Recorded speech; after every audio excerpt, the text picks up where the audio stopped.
जनता ने, उत्तर प्रदेश की जनता ने मुद्दों पर वोट दिया और जनता के मुद्दों पर चुनाव किया। जनता ने अपने मुद्दों पे मतदान किया और भारतीय जनता पार्टी की बड़ी हार उत्तर प्रदेश में हुई है।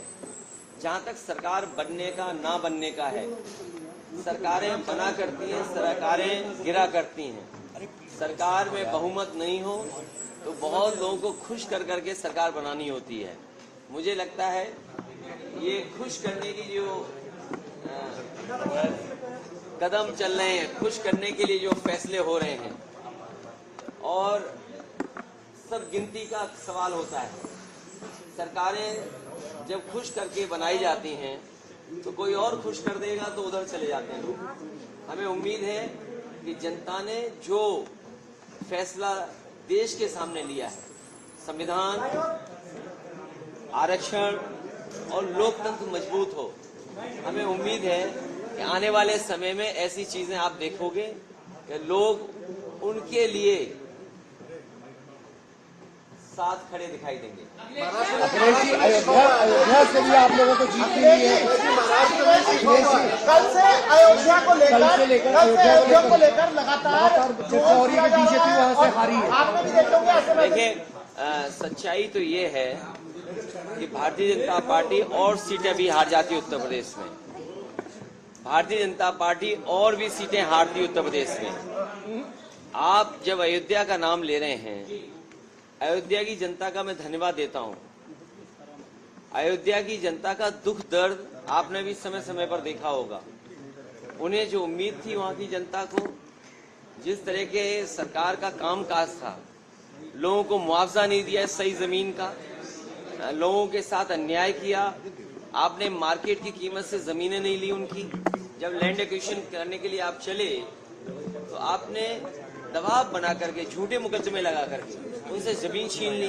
न जाने कितने व्यापारियों को आपने दुख संकट पहुंचाया जो 100-100 साल से रह रहे थे, 100-100 साल से लोग रह रहे थे।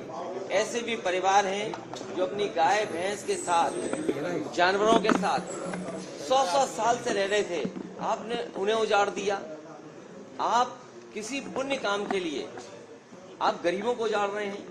तो इसीलिए मैं समझता हूं अयोध्या और आसपास की जनता ने भारतीय जनता पार्टी के खिलाफ मतदान किया। मुख्यमंत्री आ जा रहे हैं, योगी आदित्यनाथ आज दिल्ली आ रहे हैं सर, उनको तलब किया गया। तो अगर दिल्ली आ रहे हैं तो मेरा आपसे निवेदन है, दिल्ली में रोक लो, यूपी क्यों भेजते हो वापस? सर अब आपकी सीट जो विधानसभा की सीट है उससे कौन चुनाव लड़ेगा? आपका मन हो तो बताओ, हम लड़ा दें आपको भी। सीधा सवाल है, क्या अभी कोई स्थिति आप देखते हैं इंडिया गठबंधन की सरकार? मैंने आपसे कहा कि खुश करने से सरकारें बन रही हैं, तो कोई खुश और भी कर सकता है। सर कल खड़गे जी ने कहा वेट एंड वॉच, अभी उम्मीद बाकी है। खड़गे जी ने कहा वेट एंड वॉच।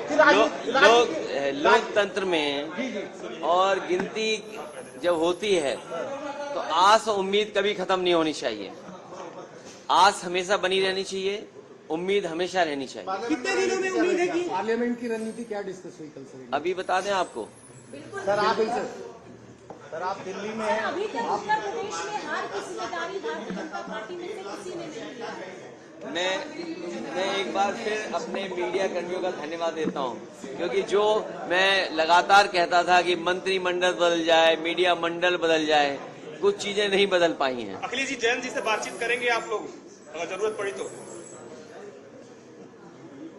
नौकरी का सवाल पे क्या जयंत जी से बातचीत मैं समझता हूं अग्निवीर व्यवस्था तुरंत खत्म होनी चाहिए। जयंत जी से बातचीत करेंगे। सरकार को स्वीकार करना चाहिए कि उनकी गलती है कि उन्हें अग्निवीर जैसी व्यवस्था नहीं लानी चाहिए। अखिलेश जी, और न केवल अग्निवीर व्यवस्था खत्म होनी चाहिए, बल्कि बहुत से नौजवान जिनको रोजगार नहीं मिल पाया, फौज में जाना चाहते थे, उन्हें उम्र की छूट भी देनी चाहिए।